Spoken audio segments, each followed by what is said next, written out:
श्री स्वामी समर्थ. देवशयनी आषाढी एकादशी ही यंदा 6 जुलैला रविवारी आलेली आहे. आषाढी एकादशीचे व्रत आणि उपवास केल्याने आपल्याला श्री विष्णूंची विठ्ठलांची कृपा प्राप्त होत असते. त्याचप्रमाणे जी व्यक्ती आषाढी एकादशीचे व्रत करते त्या व्यक्तीला विष्णू लोकाची सुद्धा प्राप्ती होत असते. आषाढी एकादशीला आपण जो उपवास करतो तर याचे पारण जर आपण नीट केले नाही तर ते व्रत सफल होत नाही. एकादशी व्रताचे जे नियम आहेत तर ते आपल्याला आदल्या दिवसापासून म्हणजे दशमीपासून पाळायचे असतात. यंदाची जी आषाढी एकादशी आहे तर ती 6 जुलैला आहे. त्यामुळे आषाढी एकादशीचे जे नियम आहेत तर ते आपल्याला 5 जुलैपासूनच पाळायचे आहेत. आणि आषाढी एकादशीचा जो उपवास आहे तर तो दुसऱ्या दिवशी सोडला जातो. म्हणजे 7 जुलैला सोमवारी आपल्याला हा उपवास सोडायचा आहे. हा उपवास सोडण्यासाठी पारण वेळ काय असणार आहे म्हणजे जो शुभमुहूर्त आहे तर तो फक्त 2 तास 45 मिनिटे असणार आहे. याच वेळेमध्ये आपल्याला हा उपवास सोडायचा आहे.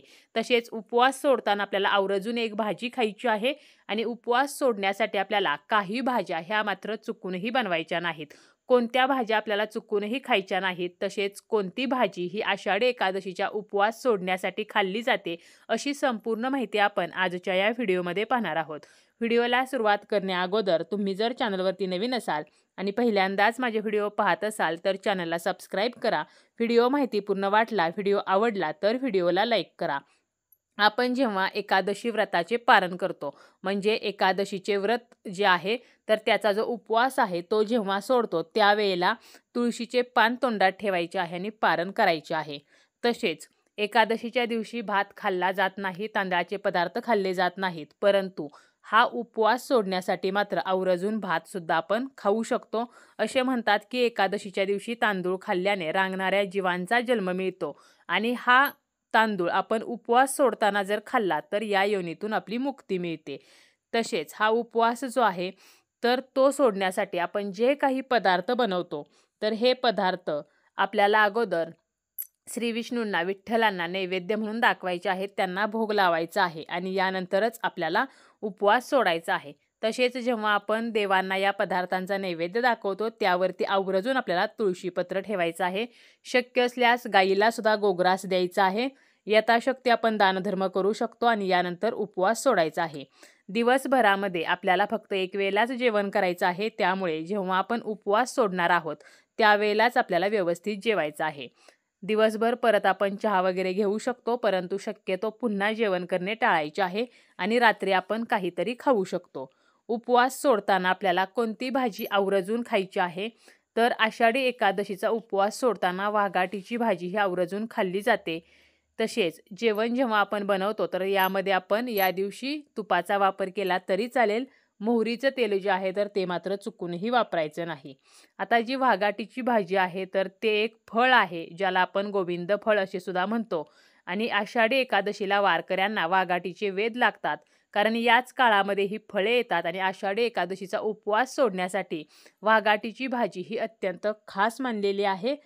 या फळांचे वेल असतात की जे इतर झाडांवरती वाढतात आणि ही जी फळे आहेत तर ती वाघाटीची फळे ठेचून फोडून त्याची भाजी केली जाते आणि उपवास सोडताना ती खाल्ली जाते.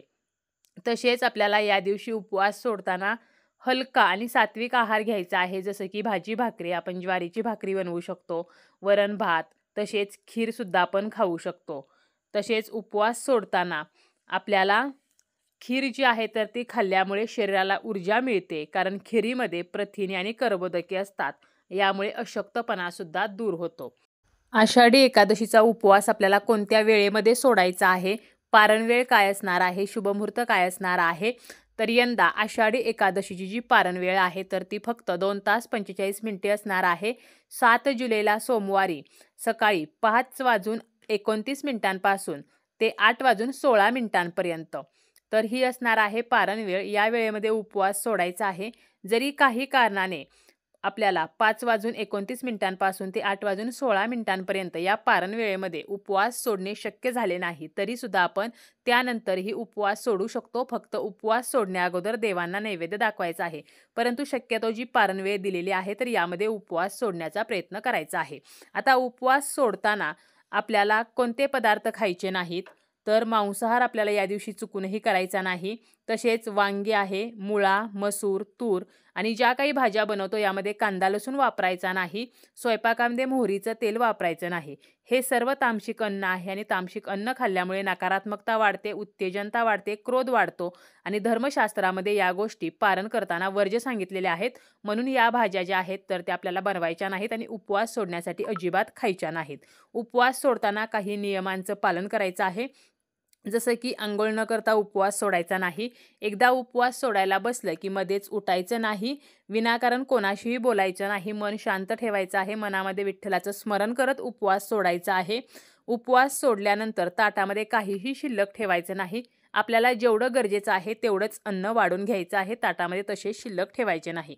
याचप्रमाणे टीव्ही बघत किंवा मोबाईल बघत उपवास सोडू नये. बऱ्याच वेळेला मोबाईल एका हातामध्ये असतो आणि उपवास सोडायला आपण बसतो, परंतु मोबाईलवरती किंवा टीव्हीवरती काही अशा नकारात्मक गोष्टी दाखवल्या जातात. यामुळे आपली नकारात्मकता वाढू शकते आणि म्हणूनच मोबाईल आणि टीव्ही बघत उपवास सोडणे हे सुद्धा कटाक्षाने टाळायचे आहे. उपवास सोडण्यापूर्वी 20 मिनिटे आपण कोमट लिंबू पाणी घोट-घोट पिऊ शकतो. यामुळे आपला पोटाचा pH हा सामान्य राहतो. तसेच आपण जे काही पदार्थ उपवास सोडण्यासाठी बनवतो तर याचा अगोदर देवांना नैवेद्य दाखवायचा आहे, त्यानंतरच उपवास सोडायचा आहे. असे काही छोटे-छोटे जे नियम आहेत तर ते आपल्याला उपवास सोडताना सुद्धा पाळायचे आहेत. तरच आपल्याला या व्रताचे संपूर्ण फळ मिळेल.